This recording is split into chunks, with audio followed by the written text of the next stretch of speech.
नमस्कार, मी धनंजय सानप ॲग्रोवन शोमध्ये तुमचं स्वागत आहे। एल निनोची तीव्रता वाढण्याची शक्यता व्यक्त होत असतानाच महाराष्ट्रात यंदा पावसाचं वितरण असमान राहिलंय। काही भागात जोरदार पाऊस आतापर्यंत झालाय, तर काही भागात पावसाची उघडीप पाहायला मिळालेली आहे।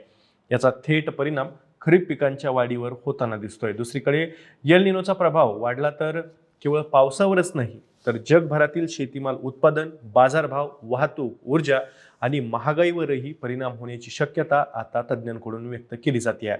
पण एल निनो यंदा अपेक्षेपेक्षा लवकर तीव्र होतोय का? त्याचा जागतिक शेतीमाल बाजारावरती नेमका काय परिणाम होऊ शकतो? आणि महाराष्ट्रात आधीच असमान पावसाचा फटका बसलेल्या खरीप पिकांसमोर पुढचं आव्हान काय असणार आहे? सगळं काही जाणून घेणार आहोत आजच्या द ॲग्रोवन शो मधून, त्यामुळे तुम्ही व्हिडिओ शेवटपर्यंत नक्की बघा। तर एल निनोमुळे विषुववृत्तीय प्रशांत महासागराच्या तापमानात अपेक्षेपेक्षा लवकर आणि मोठी वाढ होण्याची चिन्ह आहेत। अमेरिकेतील मोबी संस्थेचे उपाध्यक्ष आणि संशोधन प्रमुख मायकल फेरारी यांनी आपल्या एका अहवालातून ताज्या एल निनोच्या वाढत्या तीव्रतेबाबत चिंता व्यक्त केली आहे। सध्याच्या अंदाजानुसार एल निनोचा सर्वाधिक परिणाम ऑक्टोबर ते डिसेंबर या काळात होण्याची शक्यता आहे। मात्र मोबीच्या अद्ययावत मॉडेलनुसार दक्षिण अमेरिका आणि पश्चिम आफ्रिकेतील प्रमुख शेती उत्पादक भागांमध्ये अपेक्षेपेक्षा 1 ते 2 महिने आधीच पावसातील अनियमितता आणि पिकांवर जैविक ताण दिसण्याची शक्यता वर्तवण्यात आली आहे। प्रशांत महासागराच्या पृष्ठभागाचं तापमान जुलैमध्ये 1.40 अंश सेल्सिअस होतं। हे मध्यम स्वरूपाच्या एल निनोचे संकेत मानले जातात। ऑगस्ट अखेर हे तापमान 1.70 अंश सेल्सिअस पर्यंत पोहोचण्याची शक्यता यामध्ये वर्तवण्यात आलेली होती, तर सप्टेंबर अखेर ते 2.5 अंश सेल्सिअस पर्यंत जाऊ शकतं। म्हणजेच एल निनो अतितीव्र श्रेणीत जाण्याची शक्यता या प्रारूपामध्ये किंवा मॉडेलमध्ये व्यक्त केलेली आहे। आता याचा परिणाम कुठे आणि किती होईल, तर हे त्या भागातील हवामान आणि पिकांच्या अवस्थेवरती अवलंबून असणार आहे। यापूर्वीच्या तीव्र एल निनोच्या काळात दक्षिण पूर्व आशिया, भारत, ऑस्ट्रेलिया आणि पश्चिम आफ्रिकेतील काही भागांमध्ये कमी पाऊस, तर दक्षिण अमेरिकेतील काही भागांमध्ये अतिवृष्टी झाली होती।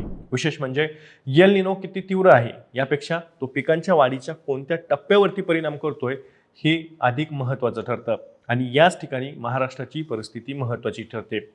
राज्यात यंदा पावसाचं वितरण अनेक भागांमध्ये असमान राहिलेलं आहे। काही ठिकाणी जोरदार पाऊस झालेला आहे, तर काही भागात पावसाची उघडीप पाहायला मिळालेली आहे। त्यामुळे जून पासूनच शेतकऱ्यांची चिंता काहीशी वाढलेली होती। त्यामुळे एकाच जिल्ह्यात किंवा एका तालुक्यात काही ठिकाणी पिकांना पुरेसा ओलावा मिळतोय, तर काही ठिकाणी मात्र पिकांना पावसाची प्रतीक्षा करावी लागते। खरीप हंगामातील सोयाबीन, कापूस, तूर, मूग, उडीद, मका यासारख्या पिकांसाठी पावसाची वेळ आणि उघडीप हे दोन्हीही महत्त्वाचे असतात। पिकांच्या वाढीच्या महत्त्वाच्या अवस्थेत पावसाचा खंड पडला तर त्याचा परिणाम वाढीवरती, फुलोऱ्यावरती आणि पुढील उत्पादन क्षमतेवरती सुद्धा होत असतो। दुसरीकडे काही भागात अति पावसामुळे शेतात पाणी साचण्याच्या समस्या सुद्धा या काळात निर्माण झालेल्या होत्या। म्हणजे जुलैमध्ये जो पाऊस मोठ्या प्रमाणात झालेला होता, विशेषतः मध्य महाराष्ट्रातला घाटमाथा आणि कोकण, त्यासोबतच पूर्व विदर्भात त्या भागामध्ये मोठ्या प्रमाणात या समस्या निर्माण झालेल्या होत्या आणि त्याचा पिकांना फटका बसलेला होता। पाऊस जास्त झाला, पाणी साचलं शेतात, तर मुळांना पिकांच्या ऑक्सिजनचा पुरवठा कमी होऊन पिकांची वाढ खुंटण्याची शक्यता अधिक असते। याचाही फटका यंदा राज्यामध्ये शेतकऱ्यांना बसलेला आहे। म्हणजेच यंदाच्या खरीप हंगामात कुठे पावसाची कमतरता तर कुठे अतिरिक्त पाऊस अशी दुहेरी परिस्थिती पाहायला मिळाली आहे। यामुळे एल निनोचा पुढील काळातील प्रभाव महाराष्ट्रासाठी सुद्धा तेवढाच महत्त्वाचा ठरतो। विशेषतः सप्टेंबर आणि त्यानंतरच्या काळात पावसाच्या वितरणात आणखी बदल झाला तर उशिराच्या खरीप पिकांवरती सुद्धा त्याचा परिणाम होऊ शकतो, अशी शक्यता सुद्धा तज्ज्ञांकडून व्यक्त केली जाते। आता एल निनोचा परिणाम केवळ शेतापुरता किंवा शेतकऱ्यांपुरताच मर्यादित राहणार आहे का? तर तसं अजिबात नाही आहे। जागतिक पातळीवरती साखर, कोको, पामतेल, तांदूळ आणि कॉफी यासारख्या महत्त्वाच्या शेतीमालाच्या उत्पादनावरती या एल निनोचा परिणाम होण्याची शक्यता आहे। उत्पादन घटलं तर साहजिकच जागतिक बाजारात पुरवठ्यावरती ताण येऊ शकतो आणि शेतमालाच्या किमती वाढू शकतात। याचा परिणाम भारतासारख्या मोठ्या ग्राहक बाजारपेठेवरती सुद्धा अर्थातच होऊ शकतो। याशिवाय एल निनोमुळे पुरवठा साखळीसमोरही एक नवीन आव्हान निर्माण होऊ शकतं। मध्य अमेरिका आणि उत्तर दक्षिण अमेरिकेतील काही भागात दुष्काळ वाढला तर पनामा कालव्यातील पाणी पातळी कमी होण्याची शक्यता अधिक असते। त्यामुळे जहाजांची वाहतूक मर्यादित होऊ शकते आणि माल वाहतुकीचा खर्च आणि वेळ सुद्धा वाढू शकतो, असंही या मोबी संस्थेच्या अहवालात नमूद करण्यात आलेलं आहे। कोलंबिया, त्यासोबत ब्राझील आणि दक्षिण पूर्व आशियातील काही भागात दीर्घकाळ दुष्काळ राहिला तर जलविद्युत निर्मितीवरती त्याचा परिणाम अर्थातच होऊ शकतो. म्हणजे शेती उत्पादनासोबतच ऊर्जा पुरवठ्यावरती सुद्धा एल निनोमुळे दबाव येण्याची शक्यता निर्माण झालेली आहे. याचा थेट संबंधही महागाईशी सुद्धा आहे.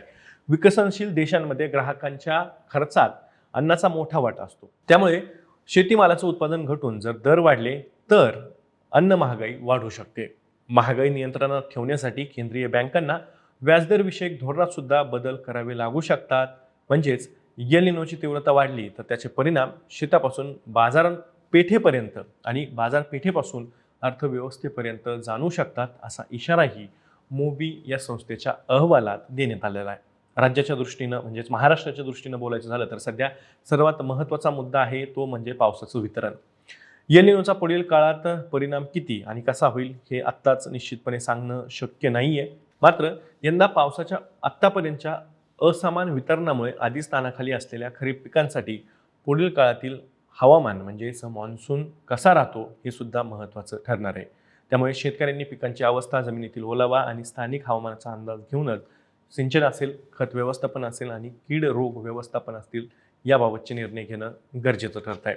एकूणच काय तर एल निनोची वाढती तीव्रता ही केवळ हवामानाची एक साधी बातमी नाही आहे. आपण जागतिक पातळीवरती एल निनोचा नेमका काय परिणाम होतो ते वारंवार ॲग्रोवनच्या यूट्यूब चॅनलच्या माध्यमातून तुमच्यापर्यंत घेऊन येत आहोत. याचा फक्त राज्यातील पावसाचा अंदाज समजून घेण्यापुरताच अर्थ लावून चालणार नाही. जागतिक पातळीवरती नेमके कमी पावसाचे काय परिणाम होत आहेत, एल निनो सक्रिय झाल्यामुळे त्याचा नेमका किती फटका बसतोय हे सुद्धा आपल्यासाठी जाणून घेणं महत्त्वाचं आहे. अर्थात पुढील काळात हवामान कशा पद्धतीने राहतं आणि त्याचा परिणाम पाऊस, पीक उत्पादन, शेतीमालाचे दर, वाहतूक, ऊर्जा आणि महागाई अशा अनेक पातळीवरती काय होऊ शकतो हे सुद्धा आपल्याला बघणं महत्त्वाचं ठरणारच आहे. कारण की याचा थेट फटका हा शेतकऱ्यांना सुद्धा बसणार आहे. राज्यात यंदा आधीच असमान पावसामुळे खरीप पिकांवरती ताण निर्माण झालेला आहे. अनेक भागांमध्ये पावसाची उघडीपच पाहायला मिळते. जिथे संरक्षित पाणी शेतकऱ्यांकडे आहे ते पाणी पिकांना देत आहेत, परंतु मोठ्या प्रमाणावर ज्यांचं क्षेत्र आहे त्यांना पूर्ण क्षेत्र हे भिजवणं शक्य नाही आहे आणि त्यामुळे खरीप पिकांनी सुद्धा आता माना टाकायला काही भागात सुरुवात केलेली आहे आणि त्यामुळे खरीप हंगाम सुद्धा एक अर्थानं धोक्यात आलेला आहे. पुढील महिन्यात एल निनो आणि पावसाची स्थिती कशी बदलते यावर बरीच गणितं ही एकूणच अर्थव्यवस्थेची अवलंबून असणार आहेत. हेच आपल्याला या मोबी संस्थेच्या अहवालातनं त्याचे संकेत मिळत आहेत. आता तुम्हाला या सगळ्याबद्दल काय वाटतंय कमेंटमध्ये नक्की सांगा. मी या माहितीसोबत तुर्तास इथेच थांबतो. मी दररोज संध्याकाळी 6 वाजता ॲग्रोवनच्या यूट्यूब चॅनलवरती शेती आणि शेतकऱ्यांच्या हिताचे मुद्दे घेऊन असतो. त्यामुळे तुम्ही अजूनही ॲग्रोवनच्या यूट्यूब चॅनलला सबस्क्राईब केलं नसेल तर लगेचच सबस्क्राईब करा. व्हिडिओ जास्तीत जास्त शेतकऱ्यांपर्यंत पाठवण्यासाठी व्हिडिओला लाईक आणि शेअर नक्की करा. आपण पुन्हा भेटू. तोवर तुम्ही तुमची आणि तुमच्या जवळच्या माणसांची काळजी घ्या.